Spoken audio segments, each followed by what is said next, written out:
Hey, what is up, everybody? This is your boy AJTRIP, and welcome to my sports podcast, The Game According to Me. Got a few topics to cover during this episode. We got my thoughts on the NBA All Star Weekend. We got why some big names have not signed MLB, although one signed apparently either early this morning or late last night. Um, talk about um, why Ryan Clark has left ESPN,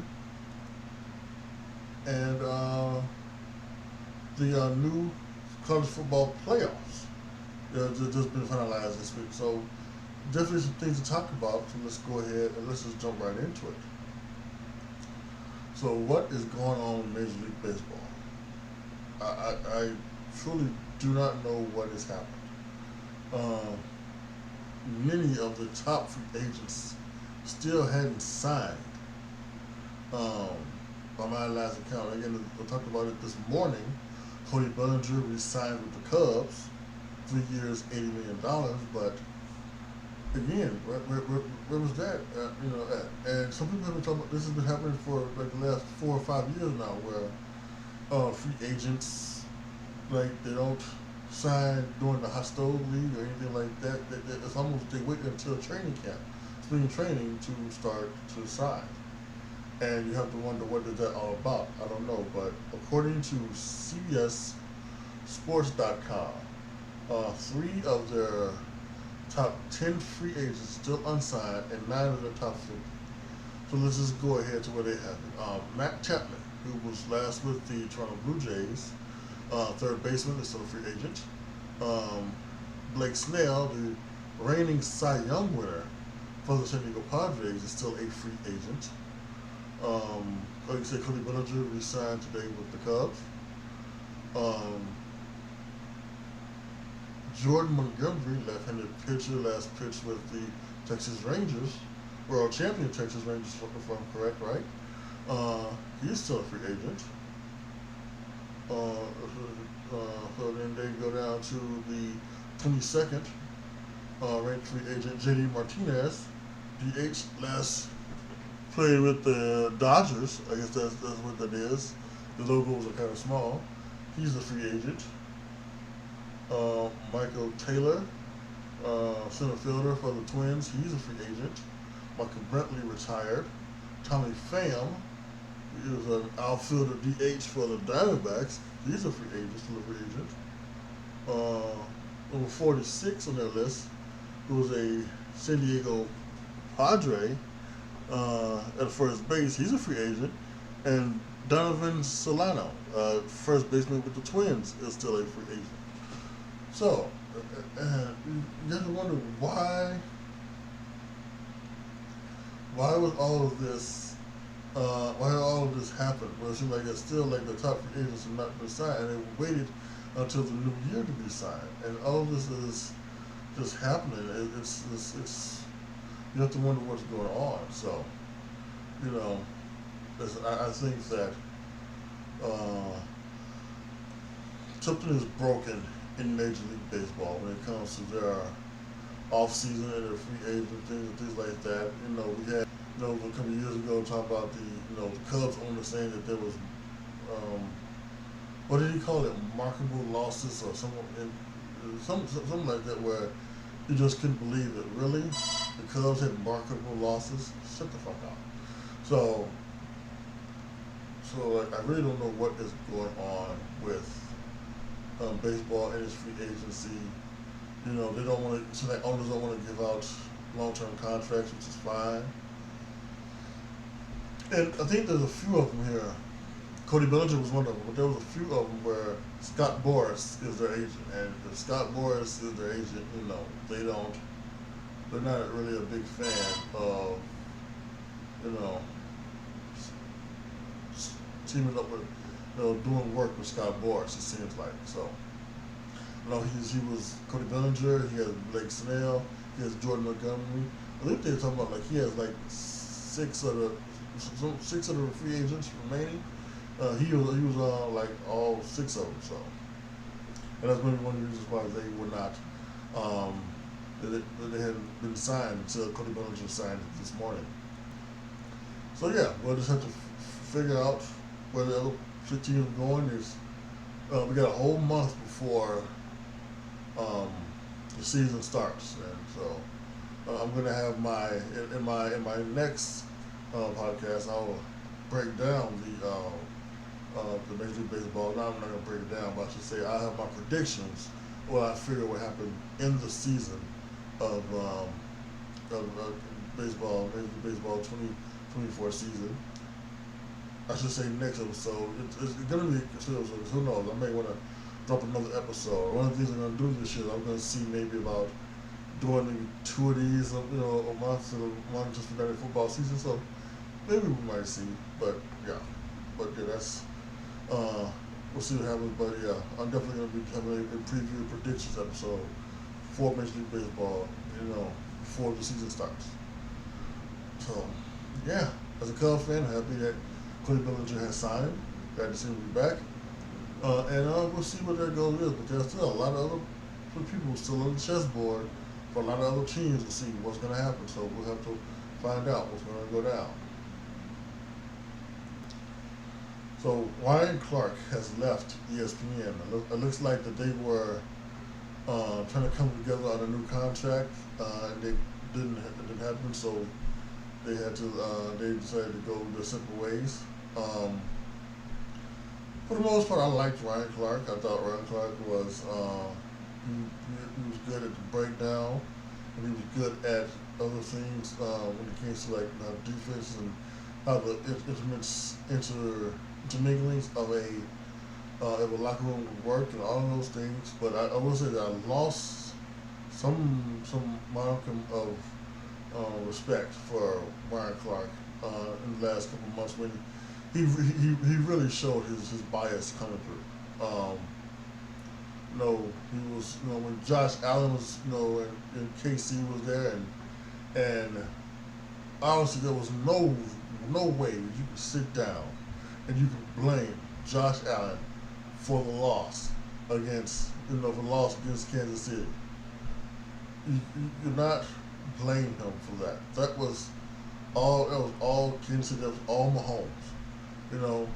Chris Jones made a hell of a play to force Josh Allen to not make the throw on time for the touchdown, and yeah, maybe he made the wrong throw on the next play or something like that. The kicker missed the field goal. So, but to blame Josh Allen, there was so many people who been blaming Josh Allen this entire year. Ryan Clark was just one of them, and it really showed that how much he was willing to blame Josh Allen for something that he didn't even something that wasn't even his fault. But he barely gave any blame to Lamar Jackson when Lamar Jackson was absolutely terrible in the AFC Championship game. And they were talking about the offensive coordinator and how he's not calling the right things like that. No. Lamar Jackson sucks. Well, I shouldn't say he sucks. He doesn't suck. Lamar Jackson is an average quarterback at best. He's only got $100. He's only got that $200 million contract because of his legs, and that's what you go on TV and you say. And the fact that he won the MVP is sickening. It's absolutely fucking sickening. Anyway, but did you see the bias came out? I didn't even when he was on First Take. I believe it was First Take. He said it hurt him to his core to sit up and say Brock Purdy was a good quarterback, because he knew he wasn't. No, Brock Purdy is a great quarterback. But again, you sit up there and you laud Lamar Jackson. Lamar Jackson ain't half the quarterback as Brock Purdy. Period. He ain't as half the quarterback as Brock Purdy. So, yeah. A lot of those people, yeah, if this is the way to go, I think this is a perfect way to go. Ryan Clark has got the pivot. He can spread his bias over there on the Pivot podcast, but he don't need to be spreading his bias on ESPN National Radio. And that needs to happen to a couple other teams too. They either need to shape up or get shipped out. Kimberly Martin, Swagoo, Dominique Foxworth, Harry Douglas, to name a few. Stop showing your bias up there. That you're not gonna, you're going to quote unquote hate on the white quarterbacks, but not hate on the quarterbacks who actually deserve to be hated on, i.e. Lamar Jackson, i.e. Dak Prescott, i.e. Justin Fields. So, yeah. Um, in one way, Missy Ryan Clark in his thing on television. In another way, he doesn't deserve to be on television. So I'm kind of glad he's gone anyway. So I have nothing against him. Wish nothing but the best in his next endeavors. But he don't need to be on ESPN. So that's that. So the new college football playoffs was actually today finally finalized. Even though we had already knew that we were going to go to 12, they have actually finalized it. The thing it's the 5 and 7 model they're calling it. So what I believe is that the Big 12, the Big 10, the SEC and ACC, along with the highest rated conference winner of the group of 5, they will get automatic bids, and the top 4 of those seeds will get automatic first round buys. The other 7 gets attempt at a wild card. They'll get a wild card, and those will be determined by the playoff rankings determined by the playoff committee. And there was a big hubbub over over Notre Dame and how does this fit Notre Dame and things like that. And as a person who is a big fan, not a big fan, I'm a humongous fan, diehard fan of the Notre Dame Fighting Irish. Here's my thoughts on this. Does it suck that Notre Dame doesn't have an opportunity to get a #1 seed? Yeah. To get a bye in the first round? Yeah, it does kind of suck. However, if you're going to be an independent, that is what makes,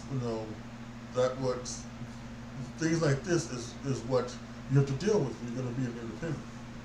And I would much rather have Notre Dame retain its independence, go 12-0, and have to be the 5th seed, in the college football playoffs because they're not in the conference, than, them being in the conference and not. Now, with that being said, I have always been one that has said Notre Dame should always retain their independence and be an independent. I don't even like the thing they have right now with the ACC where they have to play 5 ACC games. I'm not a big fan of that. I want you to be a true independent. Because when you're a true independent, you basically had a schedule to play anyway. Notre Dame would play Michigan State, Purdue from the Big Ten, Stanford and USC from the Pac-12, from Pac-10 at that time. They would play Navy every year. They played Navy. I believe that's it. So those would be their 6 games they would play every year. And the other 6 games would be, teams from other places and other spots. And so, for me, I think being an independent is the best way to go. Now, that being said, if they have to join the conference, if they feel like at some point down the line they need to join the conference, I want them to join the Big 12. Now, somebody say, well, why would you want them to join the Big 12? The Big 12 is the easiest conference, at my point, to win. In the Big 10, what do you have? Well, you have Michigan, you have Ohio State, Penn State's always pretty good. Iowa is really good, at least by the record, not maybe by their offense.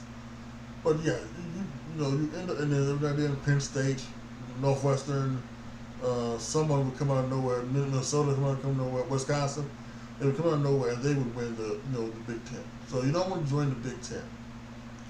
The AC, staying in the ACC again. Clemson, Florida State, North Carolina. Those three seem to be teams that are going to be on lock. You know, for a championship, for conference championship. So I think you said that. Yeah, you're not running the gambit of the SEC. You're just not. So with Alabama, with LSU, with Texas A&M, Oklahoma, and Texas now joining the SEC. Yeah, there's no reason for you to even try to think about going down there. And also, you're not Southern. You're not a Southern college.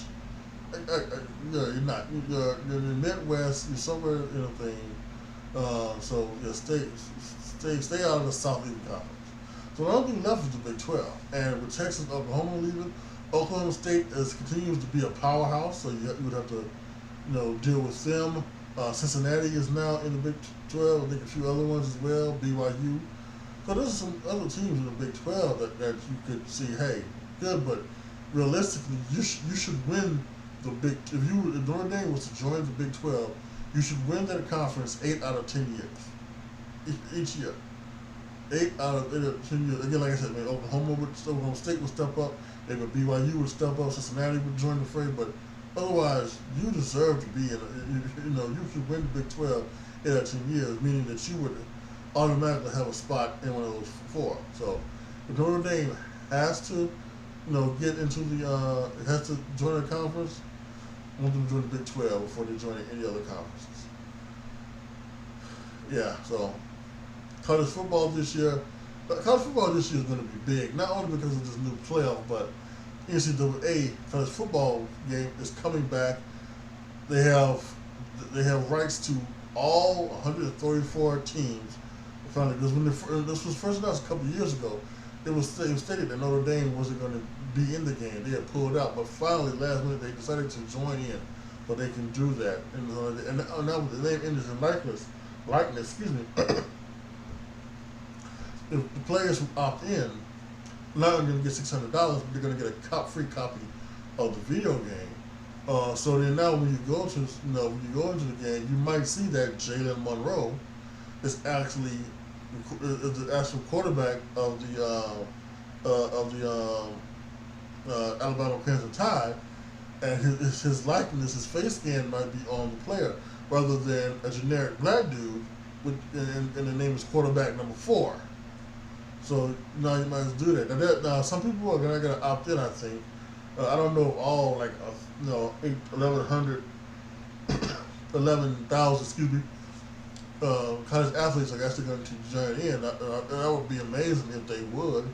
But I'm sure certainly that there will be somebody on the who gets the game, who will go in. They will figure out who what the name of everybody is, and they will do that and upload that to the server, so that people like me and you and everybody else could download that roster and then use it for our own thing. So I'm sure somebody would be loving enough to do that. But yes, this is going to be a big year for college football, and I cannot wait for football to start. Just a few months to go, so we'll see what happens after that. And finally, in this episode, we're going to talk about the NBA All-Star Week. Now, the NBA All-Star Weekend is one of my favorite weekends in the sports calendar. Friday, Saturday, and Sunday, tremendous events and things that you want to see. But there are certain things that happen this weekend that is starting to, tick people off and throw people away from the game. In particular, the slam dunk competition and the NBA All-Star game. So let's start with the slam dunk competition. People they're upset with the people who do it. Matt McClung, who's won the dunk contest back-to-back years, is virtually a G League. He is a G League. And that's what he was down in the G League, doing it for I guess the Magic G League team, I guess. So then there's that. There's uh, Jason Toppin, who was, I think that's his name, Jacob or Jason, I apologize, can't remember. He's the brother of Obi Toppin, who won it a few years ago, and he's on the Knicks, but I think he's also on. He was in the G League as well. Just few weeks ago, so like that. You had Jaylen Brown, the only All Star to do it in several years, and there was one other person, Javier Vasquez Jr., Triple J, if you will, from the Miami Heat. He was doing it. So, and there's a lot of people playing, and the dunks were okay, they were fine. I think some of the things that need to be done to the game to be this event need to be just taken out. So taken out, and I'll talk about that in a second. But people talk about that Jaylen Brown was the only All Star to do it, because the reason why All Stars don't want to do it is because they don't want to get they don't want to look bad if they don't win, or they don't want to if they mess up or anything like that. So there's those things. Then you go to Sunday in the All Star game, and well, it was an All Star game for sure. Adam Silver did the right thing. Did the right thing by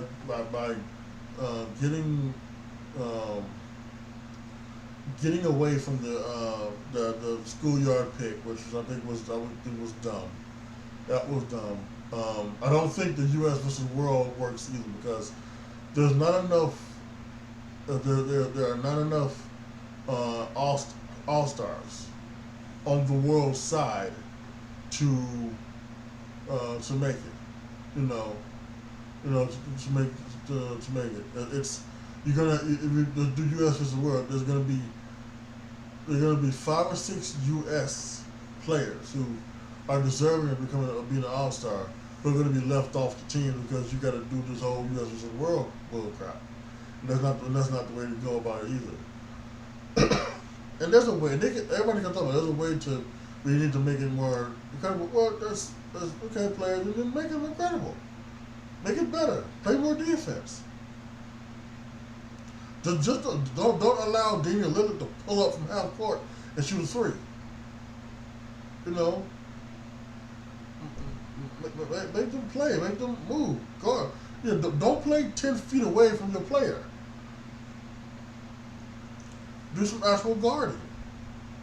Play some fucking defense. Excuse my language. But yeah, that's what you got to do. You know what you can do to make it better.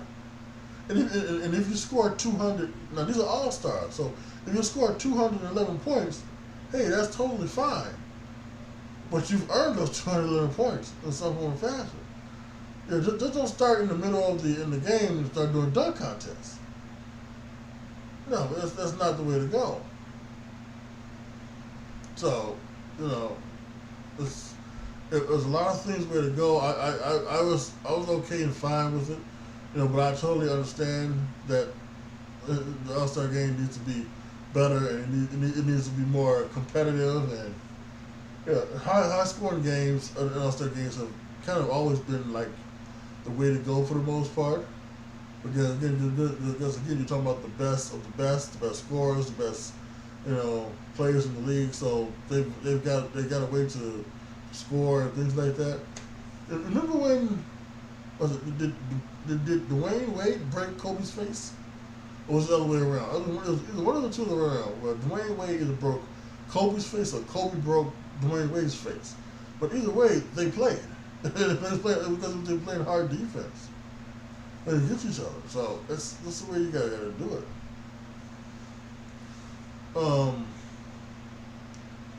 But I think for the most part, things that's a thing for the All-Star game. Just gotta make it better. Now I don't know if money helps that. Money helped them play. Money helped teams play. Try to play for it really in the in-season tournament. So maybe that's what you do. You're gonna put up more money which I don't know how much money you can put up. There's a millionaires, you know. It's one thing for to do with money for in season tournament, because if your 12th man on the roster can get gonna get an extra $1 million check, then that's your teammate. You play for your okay, you go ahead. So not only for us but for our teammates. No, sure. If you're LeBron James, Anthony Davis, that $1 million you got for winning the tournament goes to your charity. That goes to that goes to something that you don't need. But that 12 man on the roster, that $1 million check, that goes into their savings account, because they may not get another shot next year. They may not get another shot in the next couple of years. So that $1 million is going to be hoping to hold down the fort for a year and a half or 2 years while they're trying to get back into the league, playing in the G League for nothing, things like that. So that's one thing to do it, but it's the all-stars. They're all making buku bucks, for the most part. So it's, I really don't know what you're gonna do. The Friday festivities are fun. The celebrity game is always fun. It's always fun to watch. It's fun to see the celebrities play, things like that. That's fun. I have no problem with the celebrity game. I don't really watch the Rising Stars game, because they're doing that other thing anymore, and I really had no reason to watch it. So that is what it is, but that doesn't hurt anything. So keep the Rising Stars game like it is. Let it be like that, right? Now for All-Star Saturday weekend, here's what I'm thinking, right?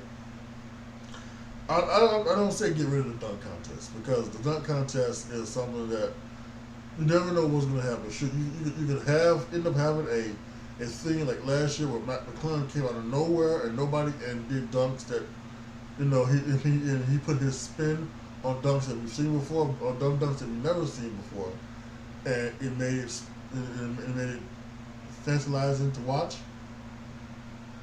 Or you might have a Zach LaVine, Aaron Gordon type of dunk contest where it's just going back to back, and they're doing dunks that are creative and powerful and explosive, and they're getting 50s, back and forth, and they have to go into overtime, things like that. So I don't want the dunk contest to go away. However, I do think what they need to do is just change the lineup. Change the lineup. In wrestling, in wrestling, there's a thing about, if you're not the main event, you want to go on first. The main event goes on last. So if you don't want to go on last, you want to go on first. Because what you either want to do is you want to make people tell you, you either want to make people who go on after you to say, follow that, or you want to make people who go on there saying, yeah, we had no chance of following that. So that's what you want to do. So I would just say that the dunk contest has been last. Now put it on first.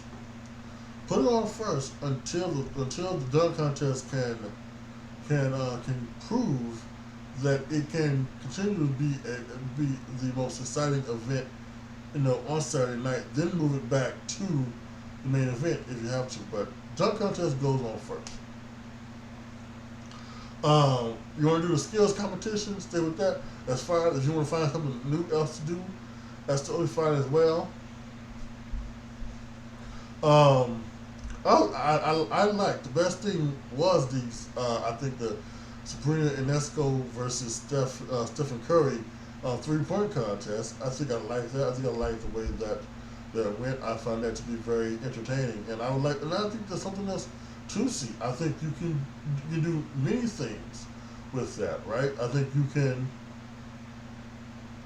do the 3-point contest between someone else. Like if Caitlin Clark comes out, then next year you have Caitlin Clark maybe going up against Damian Lillard or Stephen Curry and Damian Lillard or something like that. Or you can even do a 2-on-2 where NBA player and a WNBA player faces another NBA or WNBA player,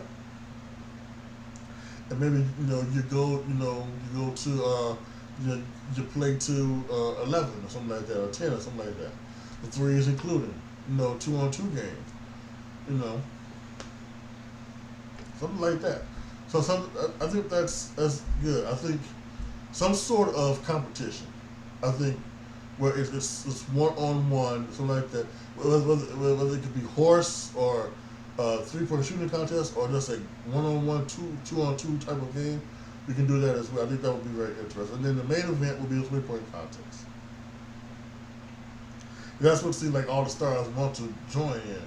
To whether it's big or small, they want to do the 3-point contest because we live in a world where the 3-pointer is king, unlike the dunk. But the three-pointer is king. So yeah, I think that's the way to do it. Don't get rid of the dunk contest. Just put that on first, so that if you get one like you did last weekend, okay. Again, it wasn't terrible, but it just wasn't exciting enough. Um, and let's talk about stars. The dunk contest needs stars. Yes, it does, because with all due respect to Javier Vasquez Jr. Or Jaime Vasquez, one of those two, um, Jacob Toppin, and even Matt McClung, who won it. I think we would want to see Anthony Edwards and Jaylen Brown and Tyrese Halliburton, who was a local guy, Pacer. They were in Indianapolis, and someone else to be in the dunk contest, right? That's what they would want to see. They would want to see someone they want to see the All Stars they're going to see Sunday participate in the All Star game on Saturday. They want to see the All Stars for the most part. Now, if you got somebody who's on the come up or something like that, then yeah, sure. If Triple J would have won, instead of Matt McClung, yeah, he's a rookie, up and coming player. Then yeah, you have him being there, but I think you need to have a whole lot of other things going on. So we'll see what happens next year. Matt McClung. Surprisingly, Matt McClung said, I don't know. We'll wait and see. Kind of shocked at that because I don't know what else you're gonna do. Unless he realizes that, because he did realize, he said he wished he could have put on a bit of a performance for the crowd. Unless he realizes that the stuff that he's doing, he can't do any other stuff. He can't do any other dunks instead of jumping over people. Which I wanted to talk about that. So when I said that, let me remind myself. They also have to put they have to go back to some rules. Because there were rules sometimes where you could only use a teammate or another person in one of the dunks, and you can use a prop for one of the dunks. So I think that's one thing they got to get back to do. You can only use a prop once. So if you're gonna jump over somebody, that can only be done once. Matt McClung did it 2, maybe even 3 times last week. And Shaq was used twice. One by Matt McClung, must by somebody else. So, okay, you can only use Shaq once as a prop. Okay, so let's get rid of that and let's get back to the and you can use a teammate to help you out, like pass you the ball, things like that. But yeah, so let's get back to that. Stop letting people just go prop crazy, because that can help. So I think there you have it. I think that's how you fix the All-Star game, the All-Star weekend. Just play more fucking defense in the All-Star game, and move the dunk contest to the opening. Be the opening until it proves until it can prove that it is continuously the best thing on the night, and then you move back to the main event. But otherwise, yeah, move like that back. Let's keep with this NWA versus WNBA thing like that as well. So there you have it.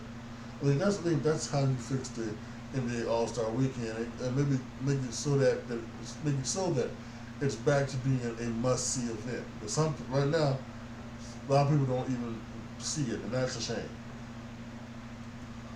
All right, guys, there you have it. Again, according to me, another episode in the books. Again, there's a possibility that I might do another one in the next couple of weeks. If there isn't, then definitely by the end of the month in March, you'll have another Game According to Me where I will be doing the MLB previews and predictions episode. By catching you up on everything that's going down in the NFL, free agency wise and trade wise, and also what's going down as we head down to the last road in the NBA season. So, all right, there you have it. Make sure to keep it here if you have any other things that you want to talk about. If you like this podcast and you enjoy it and you have, you want to maybe hear me do more, please make sure that you support this podcast in a myriad of different ways. You can go to the Spotify for podcasters.com website.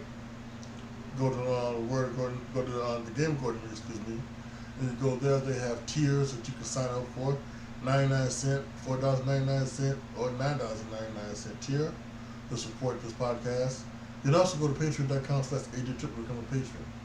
Once I hit a certain amount of patrons, you will be able to determine what you see on my YouTube channel. With video games I play on my Twitch channel, I have to have those video games, by the way. Twitch.tv/AJTRIP20, and my YouTube channel is at AJTRIP. Or what we talk about on my other podcast, The Word According to Me, you can do that as well. Make sure that you, I've been listening a long time, so I'm a little bit rusty. Or if you can't financially support this podcast, and most of you probably can't, I would appreciate that. Just make sure that you, wherever you listen to on this podcast, you're rated. You're rated, and you share this podcast with on all of your social media and things like that. I appreciate that so much. That means the world to this podcast. Thank you guys so much for listening. This is your boy AJTRIP signing off. As always, be good to each other, y'all. Be careful out there. And I'm out.